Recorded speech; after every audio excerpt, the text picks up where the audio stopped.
those days, Samuel was lying down within the temple of the Lord where the ark was.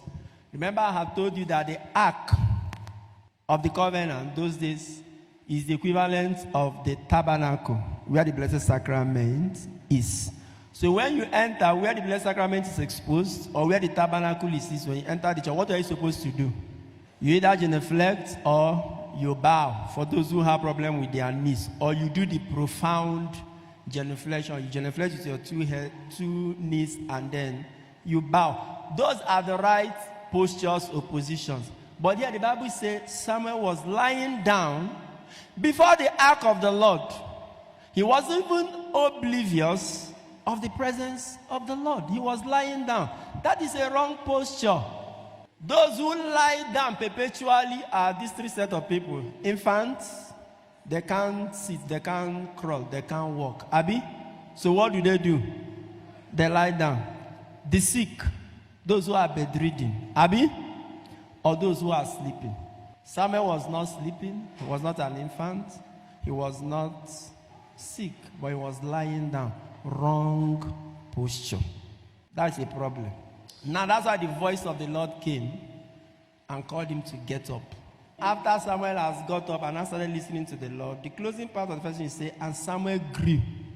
You can see that lying down is a comfortable, convenient posture. That's why it's very difficult for you to get up early hours of the morning. Your body detests. At that moment, they say sleep is entering the next gear. Abi? The only people who can get up at that moment are those who have responsibility and those who have a vision. Those are people who force themselves up. And those are people who have grown. So, get up and do what? And grow up. Don't be lying down, you should be getting up. That is the problem of so many of us in life today. Our posture, our position, we are still lying down flat when we should be standing.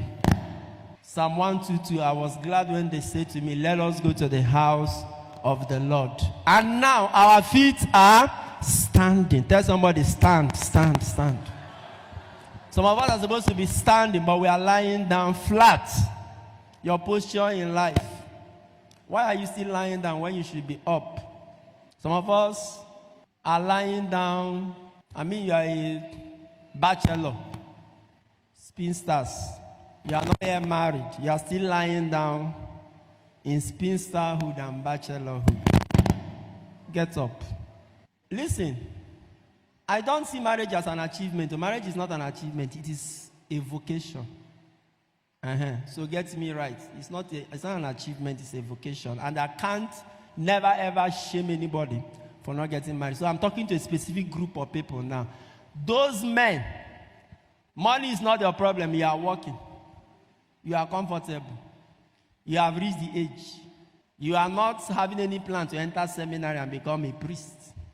You have not taken what we call the perpetual vow of chastity. There are some lay people that they don't want to marry, but they are neither priests nor sisters. They just want to stay. They will go meet their bishop and take the vow of chastity. That kind of thing exists in our church. You've not done any of these things. You know you will marry, but at 45, you are still lying down in bachelorhood because of some flimsy excuses.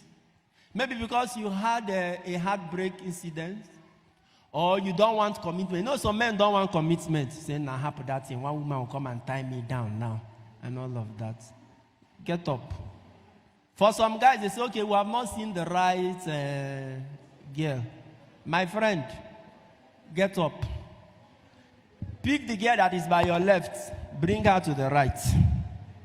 And she becomes the right person. And marry.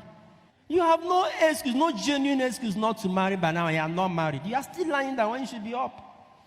Same thing with some ladies. Your problem is flimsy excuses. You are too selective. You want a degree holder. But all those who are coming to your hand in marriage are maybe secondary school dropouts. But you want somebody who has finished from university. And unfortunately, this one is from real life experience. At least she wanted a counsel. So I'm not using this as a bad example. She just chatted me up, "Father, The guy I am dating now is educated, but every time I talk to him about marriage, he will say, wait. In other words, he's not showing any commitment. Then there is another guy who dropped out at secondary school. He is very serious. He wants to marry her even tomorrow. So she said she made up her mind that she's only going to marry a graduate. But the graduate in her life is still lying down. It is the one who is not a graduate. So she's confused. I told her, my sister, don't judge a man by educational background. He may not be a graduate. The question you should ask is he responsible? And is he committed? Is he doing something with his life? Putting food on his table?